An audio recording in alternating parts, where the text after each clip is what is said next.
નમસ્કાર મિત્રો, અમારી યુટ્યુબ ચેનલમાં આપનું સ્વાગત છે। આજનું ટોપિક છે શ્યામ જરા રાધા બની તો જો। રાધા કૃષ્ણ આ બંને નામ એકબીજાના પૂરક છે। રાધાનો પ્રેમ એટલે શૃંગારિક એવી સામાન્ય સમજ છે, પણ સત્ય તો એ છે કે કૃષ્ણનો ગોકુળવાસ તો જીવનના શરૂઆતમાં થોડા જ વર્ષ રહ્યો। ગોકુળ છોડ્યા પછી એ કદીએ તે પાછા ફર્યા જ નહીં। રાધાનો સંગ પણ કાયમ માટે ત્યારે જ છૂટી ગયો। પછીનું જીવન તો રાધા શોધે મોરપિંછને, શ્યામ શોધે ઝાંઝરિયા। એમના શૃંગાર મિલનના કાવ્યો કે ખ્યાલ કાલ્પનિક જ વધારે છે। આ કાલ્પનિકને આગળ વધારીએ। જેમનું જીવન કર્મ પૂરું થવા આવ્યું છે એવા કુરુક્ષેત્રના યુદ્ધ પછી ફક્ત એકવાર રાધાના દિવ્ય પ્રેમની અનુભૂતિ પામવા ગોકુળ પાછા આવ્યા છે।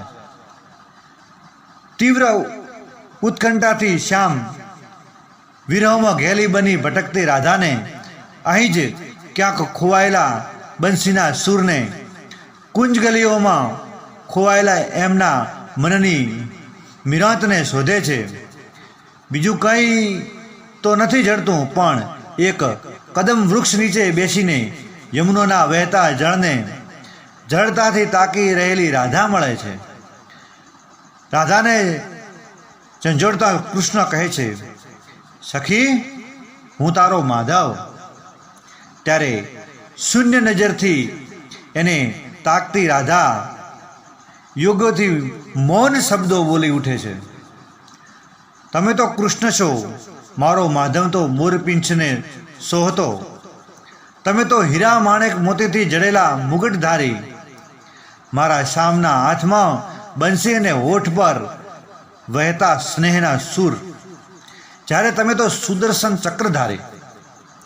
કાના કુંજગલી એની લતાઓ, યમુનાના જળ, કદમની ડાળીઓ, એ ગોપીઓ, એમના ચીરહરણ એ સર્વ યાદ છે કે પછી દ્રૌપદીના ચીર પૂર્વામાં એ સર્વ વિસરાઈ ગયું? દ્વારકાધીશ, તમે તો દ્વારિકામાં 16,000 સખીઓ જોડે સાંજ છેડી રૂપેરી રાજ ભોગવ્યું, જ્યારે અમે એ જ શ્યામલ જમુના અને શ્યામ વિરહની વેદના સંગે જીવ્યા।